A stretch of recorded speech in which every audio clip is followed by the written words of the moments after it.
Okay, this is, you guys, my 5th or 6th attempt at recording this quick video to review argumentative structure with you because I'm not going to be there today. If this time it doesn't work, I give up. So, anyway, argumentative writing structure. Here we go. So, an argument, okay? An argument, when we're talking about writing structure, when we're talking about rhetoric, we're not talking about arguing like the Bugs Bunny and Daffy Duck thing here, right? We are talking about academic writing, okay? It's when we make a claim or a thesis and we back it up with evidence that supports the idea. Remember, a thesis statement has to be something that can be argued, has to be something that can be disagreed with. If it can't be disagreed with, it's not a thesis, all right? So my argument for our purposes is going to be Santa Claus, commonly viewed as a jolly, innocuous giver of gifts and a bestower of holiday cheer, is actually a terrifying, creepy stalker who threatens children into submission. So that's my argument. Santa Claus is creepy. Okay, if I just said Santa Claus gives gifts, that's not an argument because it's just fact. All right. The structure of an argument, remember, you make a claim, you support that claim with evidence, you show the counter arguments, that's the arguments of your opponent, right? And then you make a rebuttal. So you've already seen my claim. I just read it to you. You're going to support your claim with evidence. Use the rule of threes if you want. You guys are super comfortable with that rule of threes. You love threes. I'm going to tell you that you don't have to always have threes, but you've been taught to do that, so you're super comfortable with it. You can have 2 pieces of evidence. You can have 5 pieces of evidence. It really doesn't matter. But since we're comfortable with it, here's my 3 pieces of evidence. 1, he sees you when you're sleeping, and he knows when you're awake. 2, you'd better not cry or pout, or he will leave coal in your stocking.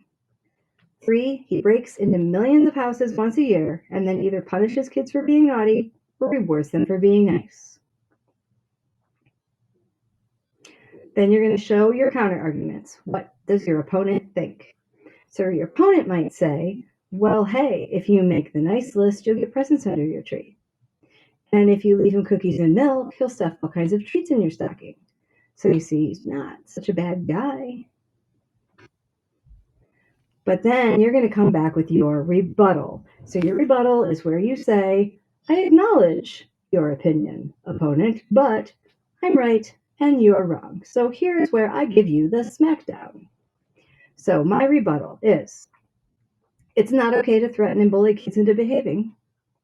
It's illegal to break into people's houses, even if it is to leave them treats and gadgets.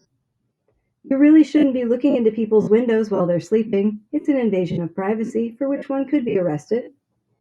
And Santa unfairly discriminates against Jewish and Muslim kids. He never leaves them anything. Then you're going to, of course, end with your so what mic drop finale. You know I am always a very strong believer in the so what, why should your reader care conclusion, right? So some possibilities here would be 1, double down on your original claim, circle back to your introduction, tie it back in with that. 2, you can suggest a solution to your problem. In fact, you can even go further than that and you can suggest an action step. Tell your audience, hey, if you care enough, you can do this thing to help solve this problem. 3rd, you can emphasize why the issue is important to the reader, or why it should be, at least, important to the reader. 4, you can appeal to the reader's emotions. Remember, pathos is always a really strong way to sway someone's opinion. And 5, you could ask the reader to reconsider their own beliefs.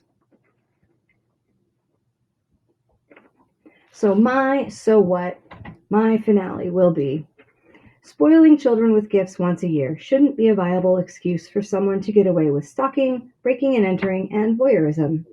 Something needs to be done about Santa Claus before someone gets hurt.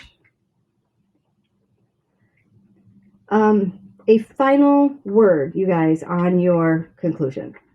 What I see sometimes is I have students who work so hard to build an argument, and then they get to the end of it and they back away. They back down, like they're afraid of hurting the reader's feelings or something. And they're like, well, people might disagree, but, or they say, well, this is just my opinion.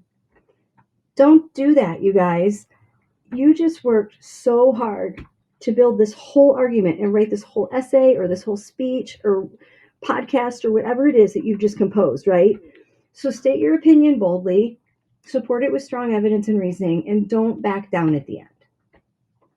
So that is our, 6 minute, not 5 minute, as I planned, recap of the argumentative structure.